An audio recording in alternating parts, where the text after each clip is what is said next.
Salut tout le monde, c'est JM et aujourd'hui on se retrouve pour une nouvelle vidéo dans laquelle je vais vous montrer comment modifier votre fond d'écran pour y faire apparaître une carte de l'endroit où se trouve votre Mac.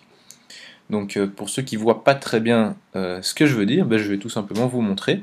Donc on va faire ça avec l'application qui s'appelle Satellite Eyes. Putain, c'est les vacances, je suis un peu fatigué donc voilà, je préviens direct. Donc on va tout simplement, c'est vraiment une petite application, c'est pas du tout lourd, je crois que c'est même pas un méga. On l'ouvre en double cliquant dessus. Alors la première fois, elle va vous demander plusieurs choses si vous voulez ouvrir l'application avec la session. Elle va aussi d'abord vous informer qu'il n'y aura pas d'icône dans le dock, donc c'est une application facile à utiliser, sauf que c'est tout en anglais, mais bon, ça va quoi. Donc voilà, et vous voyez qu'ici j'ai une carte qui s'est lancée. Alors on voit que c'est une carte qui vient du projet Bing de Microsoft. Pour ceux qui ne connaîtraient pas, c'est pardon, Bing, c'est un site web qui c'est pratiquement la même chose que Google, donc avec un moteur de recherche et un système de cartes entre autres. Donc voilà. Et ici, on voit une carte qui présente plus ou moins où se trouve mon Mac. Donc comme ça, vous voyez un peu. Alors, on peut changer plusieurs choses. Donc ici, quand on clique là-dessus, on a les préférences, les updates, donc pour voir s'il y a une mise à jour, ou quitter tout simplement l'application. Vous verrez aussi qu'il y a cette icône là qui se lance avec, tout simplement parce que cette icône c'est l'icône de localisation de Mac OS X, et que pour faire fonctionner Satellite Eyes, vous avez besoin bien sûr de votre localisation pour qu'il puisse définir plus ou moins la partie de la carte qu'il doit afficher. Donc on va ouvrir les préférences.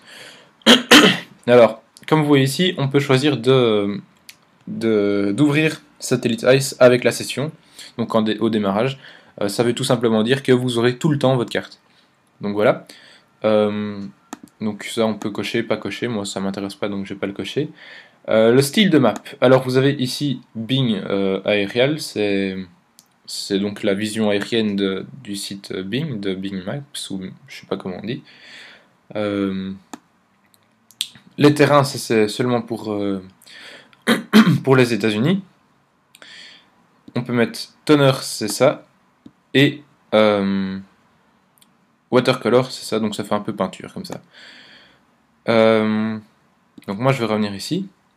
Alors on peut choisir également la différence de zoom si on veut pour la map. Donc là on a street, donc c'est rue, donc où on peut voir les rues. Neighborhood, je vous avoue que je sais pas ce que ça veut dire, mais bon, c'est un zoom moins fort. Donc on voit qu'on avait cette partie, plus ou moins cette partie-là, ça a dézoomé. City, ça c'est pour la ville. Donc on a ici la ville, et alors on était plus ou moins ici au début. Et puis la région, là ça fait complètement dézoomé, et donc on était plus ou moins ici au début. Donc voilà. Et alors ici, Image Effect, on peut ajouter des petits effets. Bon, je trouve ça pas spécialement intéressant. Ici, il va nous pixeliser la map. Voilà, je vais dire, s'il faut la pixeliser, autant pas mettre de map direct. Et sinon, halftone, ça c'est pour mettre un peu en noir et blanc comme ça. Un peu effet vieillot. Donc voilà, si on met la vue, bon, je préfère toujours laisser en normal. Alors remarquez aussi qu'à chaque fois que l'icône dans la barre de menu devient bleue, ça veut dire qu'il est en train de charger la map. Donc voilà, une application qui, pour moi, pour les mouvements de jeunesse ou quoi, ça peut être très intéressant de voir un peu les environs. Ça nécessite bien sûr d'être connecté en Wi-Fi pour qu'il puisse charger les pages. Donc voilà, c'est tout pour cette petite application. N'hésitez pas à vous abonner, n'hésitez pas à aller voir la vidéo qui vous présente le nouveau concours l'ascenseur de JM, qui vous permet de gagner une super grosse pub pour votre chaîne YouTube, donc ça peut être très intéressant. Et sinon, partagez cette vidéo, commentez si vous avez des questions, s'il y a des choses que vous comprenez pas bien, s'il y a d'autres applications que vous voudriez que je présente, et voilà. Nous on se retrouve pour une prochaine vidéo très bientôt. Salut!